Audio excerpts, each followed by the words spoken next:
Yeah, but man, well, it's taken a while for me to figure all of this out. The world seems to have changed beyond what even my somewhat overactive imagination could have conjured up. I remember sitting in the transit lounge at Doha International waiting for my flight back to Japan and contemplating all the things that I thought I would be able to do. Little did I know that life was plotting to be, well, life. I'm sure you remember the fireworks, these beautiful, bright flashes of momentary joy. These were the last fireworks that we were able to enjoy. This summer has been bereft of all the usual festivities that normally etch fond memories onto our soul. I think that it is in the isolation that is this summer, the silence, the almost total lack of any contact with all other people, that I think I have finally found a voice of some description. Not sure what it wants to say, but in any case, here we are. The thing I remember most about being home was the sky. The sky here is stunning, but nothing compares to the vastness that is the sky in Zimbabwe. It's that giant blue canvas that seems to imply that against its mighty backdrop, anything you so desire can simply be willed into existence. There is the other side of me that simply revels in the oddities that are being home. Turning every corner is like opening a box of assorted chocolates.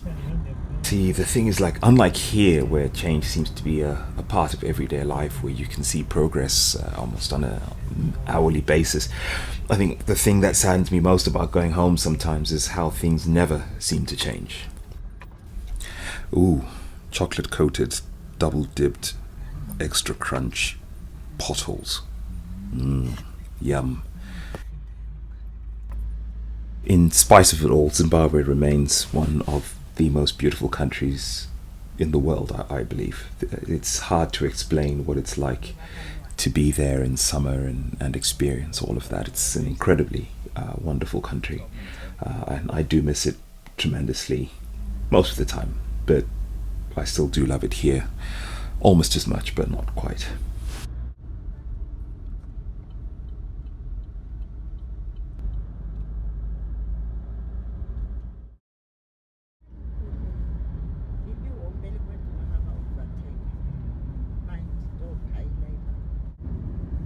That sky, how can any one thing be so much?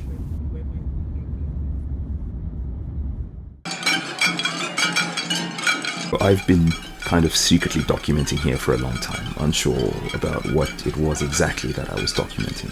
I was unsure if I would really or should be bold enough to think I could explain any of it. In any case, let's start here. So summer in Zimbabwe is just, it's summer. It's warm, it's beautiful and relaxing and just pleasant. Summer here is eclectic, unlike somewhere anywhere else in the world that you are likely to experience. I'm sure you remember the modernity that is Japan. For the uninitiated, the thing about summer here is that it is like being the victim of a sudden and suspiciously friendly alien abduction, thrust into the blinding light of a time portal to emerge somewhere back in the Edo period. The thing I love most about summer here is the lilting rhythm of the plethora of changiri, a relentless assault on the ears that provides the background music to what is summer in Japan, challenged only by the banshee-like wailing of the cicadas. Ever constant. Sometimes it really feels as though the whole country holds its collective breath for the entirety of the year, conserving everything only to gorge itself on all that is summer in Japan. All effort, all work, all love is channeled for the single purpose of summer here.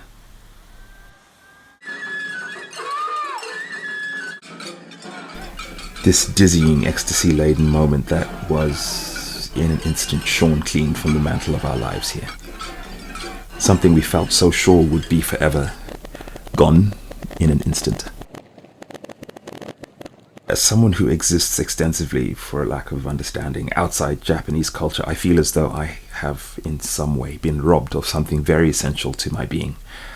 I can only imagine what this must feel like for the 130 odd million people who possess actual purview over this.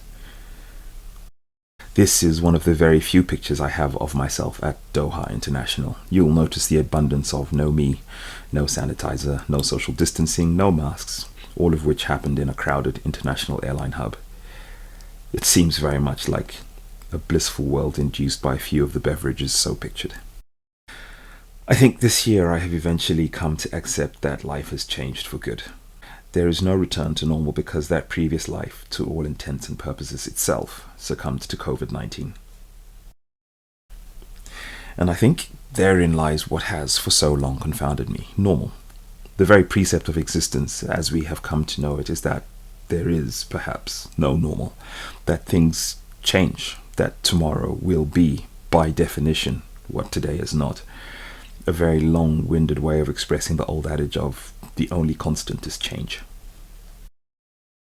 During the last 549 days, 17 hours, 32 minutes, and 30 seconds, a lot has happened. A lot has changed. For me, the biggest change has been accepting the former, simply that a lot has changed and will continue to do so. And that is what I thought of import to share with you. I will post as often as I can. There is a lot to share, but time in all her infinity is scarce. But for now, here are some of my favorite shots. The track is Cooper Avenue by the Westerlies, which has to be one of the most god-awful beautiful tracks to ever grace my ears. Be well. Godspeed.